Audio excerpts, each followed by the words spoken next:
Okay, guys, so, just for the fun of it, I thought I'd talk about a few crossover ideas I had for Re-Animator. Now, Re-Animator is a franchise I really enjoy. It's a horror franchise that I think gets overlooked a few times, which I think is a little criminal, to be honest. So, but I figured it'd be kind of fun to talk about a few ideas and a few, just ideas, I guess. I had for Re-Animator, just like Re-Animator story ideas, I mean. So I thought it'd be fun to come on here and talk about it here. Anyway, so this isn't like one specific idea. This is going to be like a few here and there, because I was like, the separate ideas aren't really big enough to be used on their own. So I was like, screw it. I'll just do it as one consecutive, as one big video. Anyway. So, let's get started with the first one, and this is one I'm surprised Dynamite Comics hasn't done yet. I'm really surprised Dynamite Comics has not done a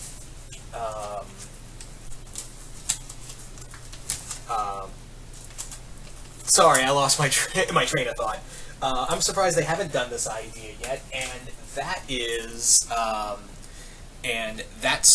that story is Re-Animator and Frankenstein, because Re-Animator does do stories with the classic monsters, as well as, of course, they have the rights to Re-Animator. So I'm surprised they haven't done Re-Animator Frankenstein, because that makes so much freaking sense. It really does. So I'm really surprised that it hasn't been done yet. I'm really shocked that hasn't been done yet. I am really, really surprised. So let's talk about the idea in question I had for this story. It's actually pretty simple. More or less what happens is that Herbert West is on a quest in order to find the lost diaries and lost pages of Victor Frankenstein's work. Even though, it's been burned, and a lot of people, it's been burned, and most of it has been decimated. He still believes that he can find at least some trace of work, and maybe, just maybe, he can use Victor's, knowledge, and he can use Victor's notes and knowledge to essentially improve and perfect his formula. As always, that's his end game. And he actually, I wanted to have it that Herbert idolizes Victor Frankenstein, because this is the man who created death from life and made a successful being. And he feels like, I could, if I do this, maybe I can be finally on par with my idol. But, however, in his search for Frankenstein's work, he comes across the Frankenstein monster himself. Because, you see, the monster doesn't want more of its kind. It understands that, what it is a freak of nature, and there shouldn't be more of him.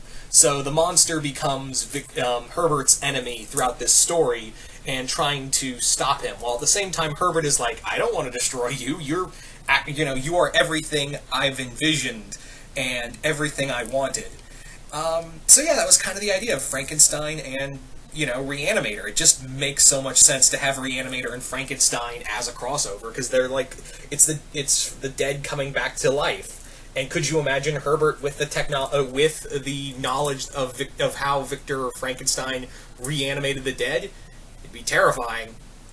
Anyway, so the other idea I had is centered around Re-Animator and Gravity Falls.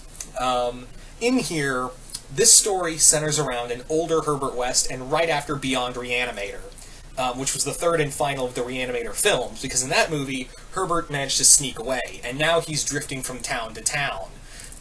And eventually, he finds his way to Gravity Falls, where he's heard stories of, zombies before, and he's like, oh, well, maybe there's a way to bring the dead back to life here, so he goes poking around, and actually sets up shop as the town's new doctor. He sets up as the new doctor, as well as he sets himself up as a coroner as well, so he can further, work on his experiments in peace. Well, of course, that doesn't go well with the Pines family because Dipper is is curious as all get out. So he starts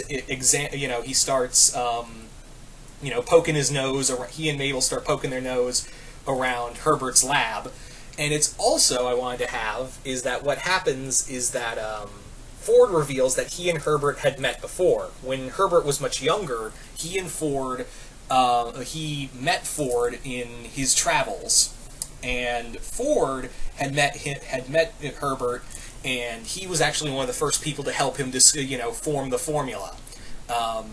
And he thought that, when they were making this formula, it was like, oh, we're going to be able to, this is going to be a healing agent. This is what we're going to use to heal people instead of bring back the dead. But then Herbert took it a little too far. He was like, yeah, I want to bring back the dead because with this we could overcome life.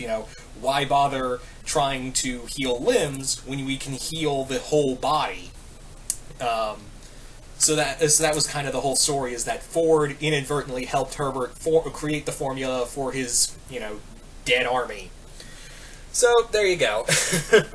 There you go, guys. That is pretty much my two main ideas for Re-Animator. Also, like a fun thing I wanted to have for the Re-Animator Gravity Falls crossover was that Mabel plays the song, the European techno beat theme song from Beyond Re-Animator, known as Move Your Dead Bones, which is admittedly a catchy-ass song. It's a really catchy-ass song, and probably a lot of you guys heard it from that early 2000s 3D animation, and it's a big hit in the furry community.